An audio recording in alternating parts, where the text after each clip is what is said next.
আপনাদের কাছে আমার জোরালো অনুরোধ, আজকের পর থেকে মৃত্যু পর্যন্ত আর এক ওয়াক্ত সালাত আপনি ছাড়বেন না। হ্যাঁ, কাজা হইতে পারে, 5 ওয়াক্ত 10 ওয়াক্ত কাজা হয়ে গেছে, কথার কথা, সেটা আপনি পড়ে দেন। 2-3 বছরের কাজা, সেটা পড়তে হবে, আল্লাহর কাছে ক্ষমা চান। জীবনে কোনো দিন নামাজ পড়েন নাই, আজকে আসছেন আমাদের মসজিদে, আরে আজকেই 2 রাকাত নামাজ পড়েন, আমার সালাতের পরে 2 রাকাত নামাজ পড়েন, তার নাম সালাতুত তওবা।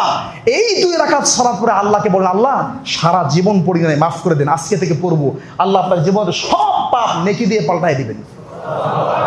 সুতরাং সকলের কাছে অনুরোধ এটাই, দুনিয়ার এই নরমাল আগুন, আরে আগুন তো দূরের কথা, এসি বন্ধ করে দিলে অবস্থা খারাপ হয়ে যায়। এখানে এই সুন্দর রুমের মধ্যে বসে আছে, আগুন তো দূরের কথা, এসি বন্ধ করে দিলে অবস্থা খারাপ হয়ে যায়।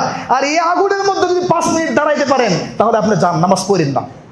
আমি মনে করবো হয়তো আল্লাহ আপনাকে ওই জন্য আগুনের জন্য আপনাকে তৈরি করছে, আপনার আল্লাহ জাহান্নামে দিব। আপনি পারেন, দুনিয়াতে পারেন, মনে হয় পরকালে পারবেন, ধরে নিলাম।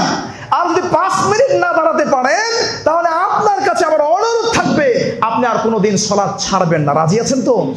এটা নিজে করবেন, কারণ সালাত পড়েন, কথার কথা, ঘুষ খাচ্ছেন, হত্যা, জেনা, ব্যভিচার, ধর্ষণ, পৃথিবীতে এমন কোন নোংরা পাপ নাই যেটা আপনি করেন না। আমি বলছি না বৈধ আপনার জন্য, সালাতটা পড়েন।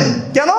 কালিমার পরে সালাতটা পড়লে আপনার ফাউন্ডেশনটা ঠিক থাকবে, চাবি থাকবো, চাবি দুর্বল হবে, এটা দুর্বল চাবি, চাবি থাকবো, এতগুলো পাপের পর আপনার চাবি থাকবো, জাহান্নামে যাবেন, শাস্তি ভোগ করবেন, কোনোদিন জান্নাতে যাবেন। কিন্তু যদি বেনামাজি হয়ে মারা যান, কোনোদিন আল্লাহর জান্নাতের ফায়সালা হবে না। এটাই আমার কষ্ট, এটাই আমার মনের কষ্ট। এই জন্য কথাগুলো আপনাদেরকে এইভাবে বলতেছি যে জান্নাতে যান, কোন একদিন হলে যান, এটা আমি চাই। এই জন্য সালাতটা পড়েন, এরপর যত পাপ আছে করেন, করছেন করেন, ছাড়ার চেষ্টা করেন, ছেড়ে দেন। কিন্তু ওই পাপগুলো করলেও নামাজটাকে আপনারা ছাড়বেন না। রাজি আছেন? আল্লাহ কবুল করুক, আল্লাহুম্মা আমিন।